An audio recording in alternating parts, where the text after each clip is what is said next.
Everyone listening right now, pause for a moment. Clear the noise. Close the extra tabs. Forget the indicators flashing on your screen. What I'm about to walk you through is not technical analysis. It's not a chart pattern.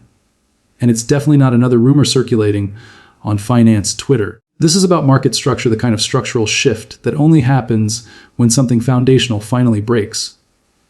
These events don't announce themselves loudly. They don't trend immediately. But once they occur, the consequences are irreversible. And one of those events has just taken place. Most market participants misunderstand what is actually happening here because they instinctively frame it as a view on silver. It isn't. This exit has nothing to do with a forecast, a sentiment shift, or a loss of confidence in the metal itself. It is the financial equivalent of a fire door closing automatically once a threshold has been breached. When a regulator mandates exposure reduction under a fixed deadline, discretion disappears. Price becomes secondary. Timing becomes absolute. That distinction is critical because markets behave very differently when participants are choosing to trade versus when they are compelled to act. In this case, the trigger was not a sudden collapse in silver prices or a bad quarterly trade. It was a slow accumulation of leverage colliding with regulatory capital limits. Once exposure crossed levels deemed systemically dangerous, the decision matrix collapsed to two outcomes: comply immediately or be forced into a disorderly unwind. At that point, there is no such thing as waiting for a better price. Every day that passes increases regulatory risk, balance sheet stress, and reputational damage. Institutions do not negotiate with that kind of pressure. They comply. This is why forced exits matter so much more than voluntary ones. A discretionary seller can pause, hedge, or reduce size. A forced participant cannot.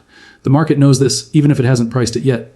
Counterparties widen spreads, liquidity providers step back, optionality vanishes. What remains is obligation. And obligation does not respond to technical resistance levels or historical averages.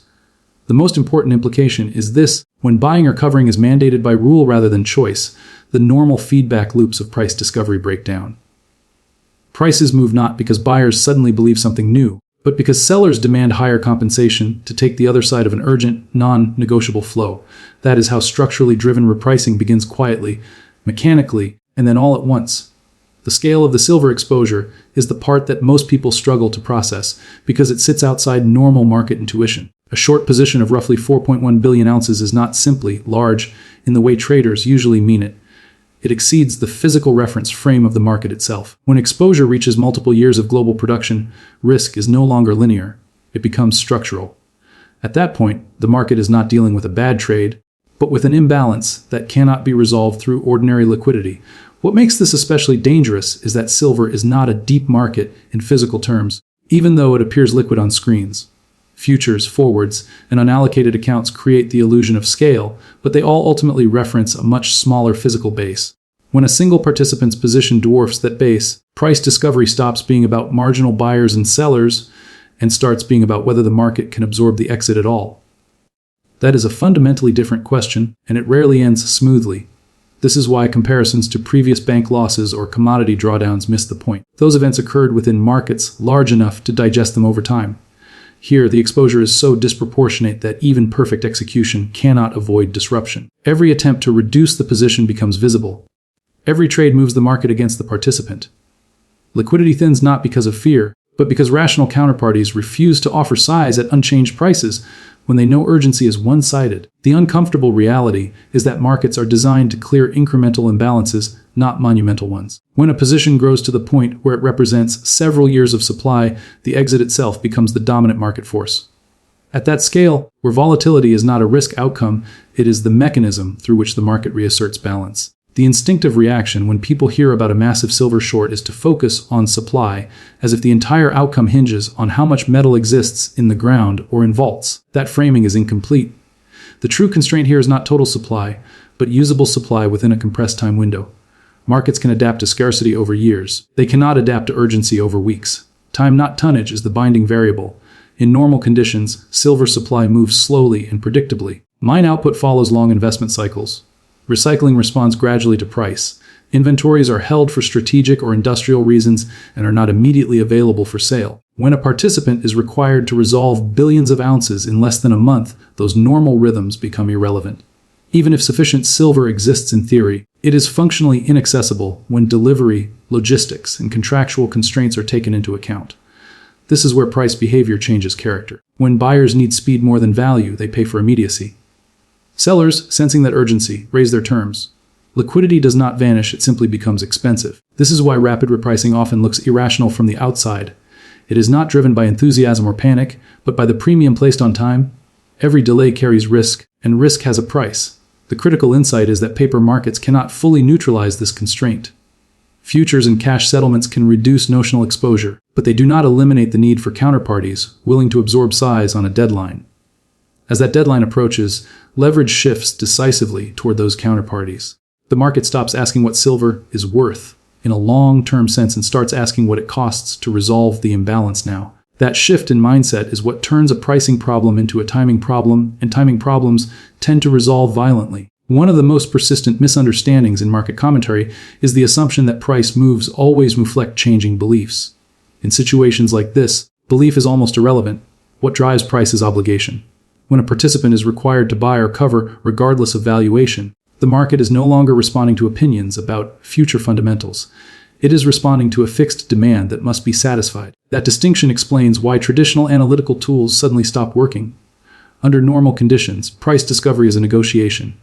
Buyers express interest, sellers test levels, and equilibrium emerges through back and forth adjustments.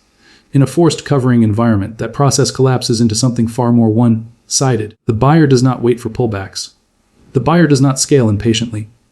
The buyer shows up every day with size, because failing to do so creates greater risk than paying up. Sellers recognize this almost immediately and rationally demand higher prices for the same liquidity. This is why projected price ranges in this scenario should not be mistaken for targets or forecasts. They are estimates of where resistance finally becomes strong enough to absorb compulsory flow.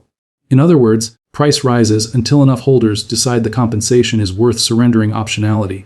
That level has little to do with historical averages or perceived fair value. It is defined by urgency and imbalance. The result is a market that feels erratic and emotionally charged, even though the underlying driver is mechanical. Prices gap, stall briefly, then jump again. Volatility increases not because participants are confused, but because the usual stabilizing forces discretion, patience, and two-sided risk have been removed. When obligation replaces choice, the market's behavior becomes sharper, faster, and less forgiving. Rewarding those who understand the structure and punishing those who assume price action is still driven by sentiment alone. What makes this moment particularly important is that it exposes a deeper weakness in how the modern silver market is built. This is not about one institution mismanaging risk. It is about a business model that no longer scales safely under current conditions. For decades, precious metals trading relied on a balance between physical flows, paper instruments, and relatively stable volatility. That balance has eroded. When volatility increases while margins compress and regulatory costs rise, where the model stops absorbing shocks and starts amplifying them. Electronic trading has been a major contributor to this shift.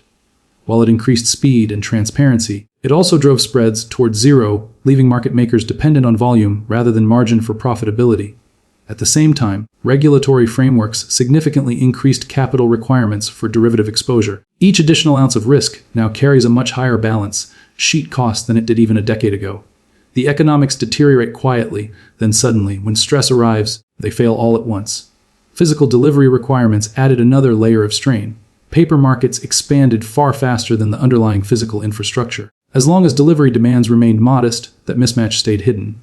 When delivery requests rise during periods of stress, liquidity fractures. Participants who assumed they were managing price risk discover they are actually managing logistics, financing, and counterparty risk simultaneously. That combination is difficult to hedge and expensive to carry. The most telling signal is not that losses occurred, but that centuries of experience could not adapt quickly enough. An institution that survived gold standards, monetary resets, and global crisis concluded that the current structure is no longer survivable at scale. That tells us the issue is not cyclical. It is architectural.